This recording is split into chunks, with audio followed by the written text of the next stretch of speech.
ए सविता, तेरा चक्कर चल रहा है ना किशोर के साथ? कोहनी मारते हुए सविता की सहेली शिवानी ने पूछा। सविता मुस्कुराते हुए बोली, हाँ सही है, और एक बात बताऊं, हम जल्दी ही शादी भी करने वाले हैं। किशोर से शादी करके तो तू महलों की रानी बन जाएगी। अच्छा वह सब छोड़, देख उधर तेरा आशिक मनीष कैसे तुझे हसरत भरी नजरों से देख रहा है। शिवानी ने तो मजाक किया था, क्योंकि वह जानती थी कि मनीष को देखना तो क्या, सविता उसका नाम भी सुनना तक पसंद नहीं करती। सविता चिढ़ उठी।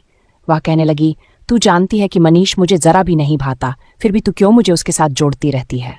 अरे पगली, मैं तो मजाक कर रही थी, और तू है कि अच्छा अब से नहीं करूंगी बस। अपने दोनों कान पकड़ते हुए शिवानी बोली, पक्का ना? अपनी आंखें तरेरते हुए सविता बोली, कहाँ मेरा किशोर इतना पैसे वाला और हैंडसम, और कहाँ ये निठल्ला मनीष। सच कहती हूँ शिवानी, इसे देखकर मुझे घिन आती है। संतोष चाची खटमर कर कमाती रहती हैं और ये कम कोड़ी मनीष गांव के चौराहे पर बैठकर पान खैनी चबाता रहता है। बोझ है ये धरती पर। चुप चुप, देख संतोष मौसी इधर ही आ रही हैं। अगर उनके कान में अपने बेटे के खिलाफ एक भी बात पड़ गई ना तो समझ ले हमारी खैर नहीं। शिवानी बोली। सविता बोली, पता है मुझे, यही वजह है कि यह मनीष निठला रह गया। संतोष की जान अपने बेटे मनीष में ही बसती थी। दोनों माँ बेटा ही एक दूसरे का सहारा थे। मनीष जब 30 साल का था तभी उसके पिता चल बसे थे। सिलाई कढ़ाई का काम करके किसी तरह संतोष ने अपने बेटों को पाल पोस कर बड़ा किया था। संतोष के लाड़ प्यार में मनीष इतना आलसी और निकम्मा बनता जा रहा था कि न तो उसका पढ़ाई लिखाई में मन लगता था और न ही किसी काम में। बस गांव के लड़कों के साथ बैठकर हंसी मजाक करने में ही उसे मजा आता था। लेकिन मनीष अपनी माँ से प्यार बहुत करता था और यही संतोष के लिए काफी था। गांव के लोग मनीष के बारे में कुछ ना कुछ बोल ही देते थे, जिसे सुनकर संतोष आगबुला हो जाती थी। एक दिन संतोष की एक पड़ोसन ने सिर्फ इतना ही कहा था, अब इस उम्र में अपनी देह कितना खटाएगी संतोष, बेटे को बोल कि कुछ कमाए धमाए। कल को उसकी शादी होगी, फिर बच्चे भी होंगे, तो क्या जिंदगी भर तू ही उसके परिवार को संभालती रहेगी? यह तो सोच कि अगर तेरा बेटा कुछ कमाएगा धमाएगा नहीं तो कौन देगा उसे अपनी बेटी? संतोष कहने लगी, मैं हूं अभी अपने बेटे के लिए, तुम्हें ज्यादा चिंता करने की जरूरत नहीं है, समझी? बड़ी आई मेरे बेटे के बारे में सोचने वाली। देखना इतनी सुंदर बहू लाऊंगी उसके लिए कि तुम सब जलकर खाक हो जाओगे। सविता के पिता रामगोपाल डाकिया थे। घर घर जाकर चिट्ठियां बांटना उनका काम था, पर वे अपनी दोनों बेटियों को पढ़ा लिखा कर काबिल बनाना चाहते थे। उनकी दोनों बेटियां थी भी पढ़ने में होशियार, लेकिन उन्हें यह पता नहीं था कि उनकी बड़ी बेटी सविता किशोर नाम के एक लड़के से प्यार करती है और वह उससे शादी के सपने भी देखने लगी है। यह सच था कि सविता किशोर से प्यार करती थी, पर किशोर उससे नहीं बल्कि उसके जिस्म से प्यार करता था।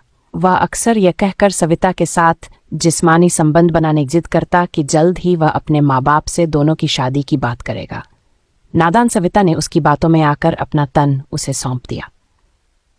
जवानी के जोश में आकर दोनों ने यह नहीं सोचा कि इसका नतीजा कितना बुरा हो सकता है, और हुआ भी। जब सविता को पता चला कि वह किशोर चोर के बच्चे की मां बनने वाली है, जब सविता ने यह बात किशोर को बताई और शादी करने को कहा, तो वह कहने लगा, क्या मैं तुम्हें बेवकूफ दिखता हूं जो चली आई ये बताने कि तुम्हारे पेट में मेरा बच्चा है? अरे जब तुम मेरे साथ सो सकती हो तो ना जाने और कितनों के साथ सोती होगी, यह उन्हीं में से एक का बच्चा होगा। सविता के पेट से होने का घर में पता लगते ही कोहराम मच गया। अपनी इज्जत और सविता के भविष्य की खातिर उसे शहर ले जाकर घर वालों ने बच गिरवा दिया और जल्द से जल्द कोई लड़का देखकर उसकी शादी करने का विचार कर लिया। एक अच्छा लड़का मिलते ही घर वालों ने सविता की शादी तय कर दी, लेकिन ऐसी बातें कहीं छिपती हैं भला। अभी शादी के फेरे होने बाकी थे कि लड़के के पिता ने ऊंची आवाज में कहा, बंद करो, अब नहीं होगी ये शादी। शादी में आए मेहमान और गांव के लोग हैरान रह गए। जब सारी बात का खुलासा हुआ तो सारे गांव वाले सविता पर थू थू करके वहां से चले गए। सविता की मां तो गश खाकर गिर पड़ी थीं। रामगोपाल अपना सिर पीटते हुए कहने लगे, अब क्या होगा? क्या मुंह दिखाएंगे हम गांव वालों को? कहीं मुंह दिखाने लायक नहीं छोड़ा इस लड़की ने हमें। बताओ अब कौन हाथ थामेगा इसका? मैं थामूंगा सविता का हाथ। अचानक किसी के मुंह से यह सुनकर रामगोपाल ने अचकच्चा कर पीछे मुड़कर देखा तो मनीष अपनी मां के साथ खड़ा था। मनीष, तुम? रामगोपाल ने बड़ी हैरानी से पूछा। संतोष कहने लगी, हाँ भाई साहब, आपने सही सुना है। मैं आपकी बेटी को अपने घर की बहू बनाना चाहती हूँ, और वह इसलिए कि मेरा मनीष आपकी बेटी से प्यार करता है।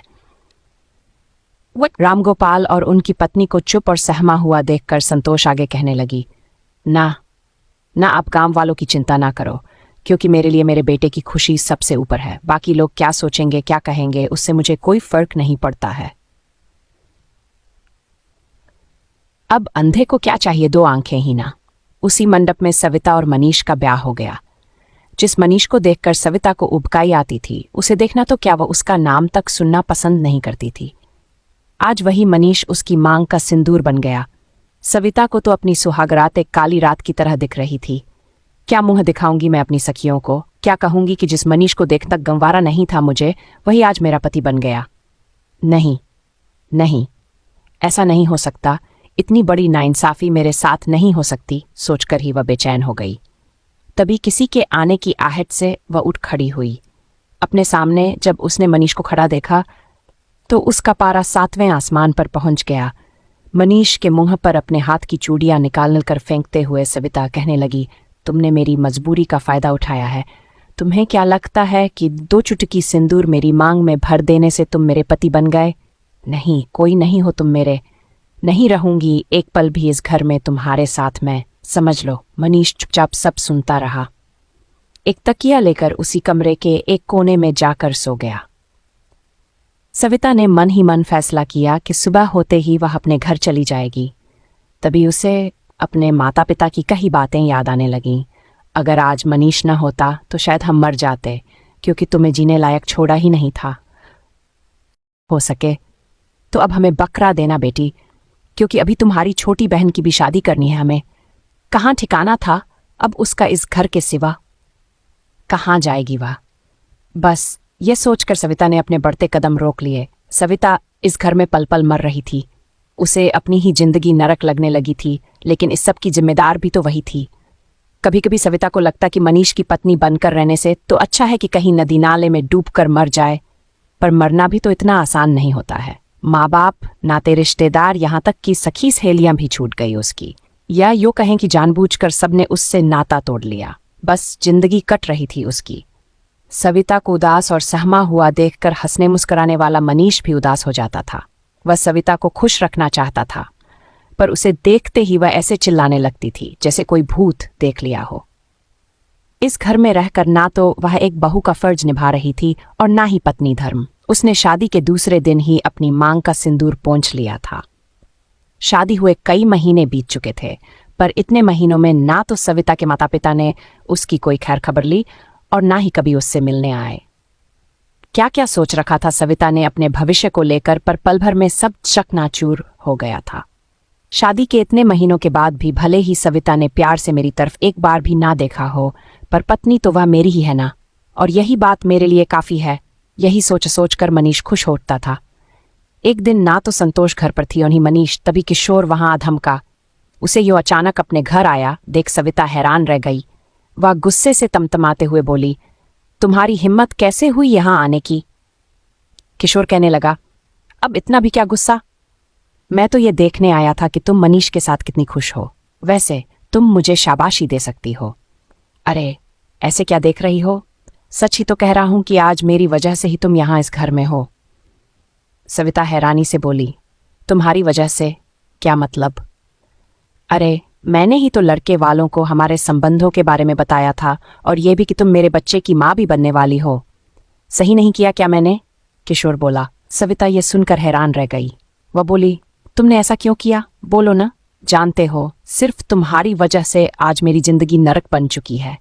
क्या बिगाड़ा था मैंने तुम्हारा? बड़ा याद आता है मुझे तेरा ये गोरा बदन। सविता के बदन पर अपना हाथ फेरते हुए किशोर कहने लगा, तो वह दूर हट गई। किशोर बोला, सुनो, हमारे बीच जैसा पहले चल रहा था चलने दो। सविता ने पूछा, हमारा जिस्मानी संबंध और क्या? मैं जानता हूं कि तुम मुझसे नाराज हो, पर मैं हर लड़की से शादी तो नहीं कर सकता ना? किशोर बड़ी बेशर्मी से बोला, मतलब तुम्हारा संबंध कियों के साथ रह चुका है? छोड़ो वे सब पुरानी बातें, चलो फिर से हम जिंदगी के मजे लेते हैं। वैसे भी अब तो तुम्हारी शादी हो चुकी है, इसलिए किसी को हम पर शक भी नहीं होगा, कहता हुआ हद पार कर रहा था किशोर। सविता ने किशोर के गाल पर एक जोर का तमाचा दे मारा और कहने लगी, क्या तुमने मुझे धंधे वाली समझ रखा है? माना कि मुझसे गलती हो गई तुम्हें पहचानने में, पर मैंने तुमसे प्यार किया था और तुमने क्या किया? अरे, तुमसे अच्छा तो मनीष निकला, क्योंकि उसने मुझे और मेरे परिवार को दुनिया की रुसवाइयों से बचाया। जाओ यहां से, निकल जाओ मेरे घर से, नहीं तो मैं पुलिस को बुलाती हूं, कहकर सविता घर से बाहर जाने लगी। तभी किशोर ने उसका हाथ अपनी जोर से खींचा। तेरी ये मजाल कि तू मुझ पर हाथ उठाए। पुलिस को बुलाएगी? अभी बताता हूं, कहकर उसने सविता को जमीन पर पटक दिया और खुद उसके ऊपर चढ़ गया। खुद को लाचार पाकर सविता डर गई। उसने किशोर की पकड़ से खुद को छुड़ाने की पूरी कोशिश की, पर हार गई। मिन्नतें करते हुए वह कहने लगी, मुझे छोड़ दो, ऐसा मत करो। पर किशोर तो अब हैवानियत पर उतारू हो चुका था। तभी अपनी पीठ पर भारी भरकम मुक्का पड़ने से वह चौंक उठा। पलट कर देखा तो सामने मनीष खड़ा था। तू? मनीष बोला। किशोर हंसते हुए कहने लगा, नामर्द कहीं के, चल हट। इतना कहकर वह फिर सविता की तरफ लपका। इस बार मनीष ने उसके मुंह पर एक ऐसा जोर का मुक्का मारा कि उसका होंठ फट गया और खून निकल आया। अपने बहते खून को देख किशोर तमतमा गया और बोला, तेरी इतनी मजाल कि तू मुझे मारे, कहकर उसने अपनी पिस्तौल निकाल ली और तान दी सविता पर। किशोर बोला, आज तो इसके साथ मैं ही अपनी रातें रंगीन करूंगा। पिस्तौल देखकर सविता की सिट्टी पिट्टी गुम हो गई। मनीष भी दंग रह गया। वह कुछ देर रुका, फिर फुर्ती से यह कह किशोर की तरफ लपका, तेरी इतनी हिम्मत कि तू मेरी पत्नी पर गोली चलाए। पर तब तक तो गोली पिस्तौल से निकल चुकी थी, जो मनीष के पेट में जा लगी। मनीष के घर लड़ाई झगड़ा होते देखकर शायद किसी ने पुलिस को बुला लिया था। किशोर वहां से भागता, उससे पहले ही वह पुलिस के हत्थे चढ़ गया। खून से लथपथ मनीष को तुरंत गांव वालों ने अस्पताल पहुंचाया। घंटों ऑपरेशन चला। डॉक्टर ने कहा, गोली तो निकाल दी गई है, लेकिन जब तक मरीज को होश नहीं आ जाता कुछ कहा नहीं जा सकता। संतोष का रो रो कर बुरा हाल था। गांव की औरतें उसे हिम्मत दे रही थी, पर वे ये भी बोलने से नहीं चूक रही थी कि मनीष की इस हालत की जिम्मेदार सविता है। सच ही तो कह रहे हैं सब, मनीष की इस हालत की जिम्मेदार सिर्फ मैं ही हूं। जिस मनीष से मैं हमेशा नफरत करती रही, आज उसी ने अपनी जान पर खेलकर मेरी जान बचाई। अपने मन में ही बातें कर रही थी सविता। तभी नर्स ने आकर बताया कि मनीष को होश आ गया है। मनीष के पास जाते देख संतोष ने सविता का हाथ पकड़ लिया और कहने लगी, नहीं, तुम अंदर नहीं जाओगी। आज तुम्हारी वजह से ही मेरा बेटा यहाँ पड़ा है। तू मेरे बेटे के लिए काला साया है। गलती हो गई मुझसे, जो मैंने तुझे अपने बेटे के लिए चुना। आप सविता है ना? तभी नर्स ने आकर पूछा। डबडबाई आंखों से वह बोली, जी मैं ही हूं। अंदर जाए, मरीज आपको पूछ रहे हैं। नर्स के कहने से सविता चली तो गई, पर सास संतोष के डर से वह दूर खड़ी मनीष को देखने लगी। उसकी ऐसी हालत देख वह रो पड़ी। मनीष की नजरें, जो कब से सविता को ही ढूंढ रही थीं, देखते ही इशारों से उसे अपने पास बुलाया और धीरे से बोला, कैसी हो सविता? अपने आंसू पोंछते हुए सविता कहने लगी, क्यों तुमने मेरी खातिर खुद को जोखिम में डाला मनीष? मर जाने दिया होता मुझे। बोलो ना, किस लिए मुझे बचाया? कहकर वह वहां से जाने को पलटी ही थी कि मनीष ने उसका हाथ पकड़ लिया और बड़े गौर से उसकी मांग में लगे सिंदूर को देखने लगा। हाँ मनीष, यह सिंदूर मैंने तुम्हारे ही नाम का लगाया है। आज से मैं सिर्फ और सिर्फ तुम्हारी हूं, कहकर वह मनीष से लिपट गई।